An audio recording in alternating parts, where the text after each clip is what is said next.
আসসালামু আলাইকুম। সুপ্রিয় বন্ধুগণ, আজকে আমরা র‍্যাংক ফর্মুলাটা কিভাবে ইউজ করতে হয় সেটা আমরা দেখে নেব, শিখে নেব।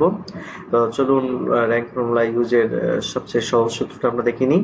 এবং র‍্যাংক ফর্মুলার মাধ্যমে আমরা যেটা করতে পারি সেটা আমরা র‍্যাংকটা বের করতে পারি, অর্থাৎ পদক্রম যেটা বলি, ক্রমিক অনুসারে আমরা যে কোনো লিস্টকে আমরা রেজাল্টটা বের করতে পারি।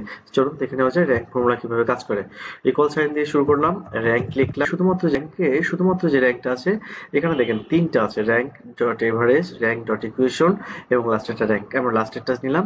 এরপর আমাদের সূত্রে চাচ্ছে যে নাম্বার কোনটা। আমরা ফার্স্টের ডিজিটটা যেটা আছে সেটা আমরা সিলেক্ট করে দেবো, কমা দেব। রেফারেন্সে আমরা সবগুলো নাম্বার নিয়ে নেব, কমা দিয়ে অর্ডারটা আমাদের অর্ডার দেওয়ার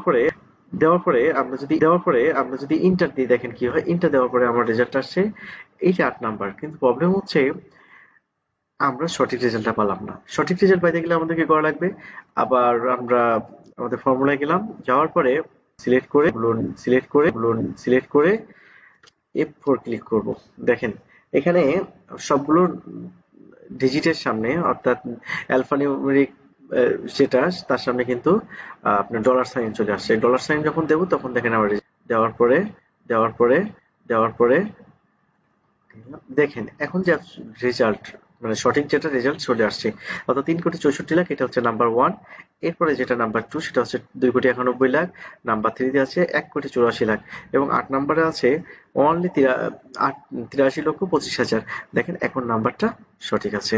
আমরা যারা র‍্যাংক ফর্মুলা ইউজ করতে পারতাম না, এই সহজ ভিডিওর মাধ্যমে। ধন্যবাদ।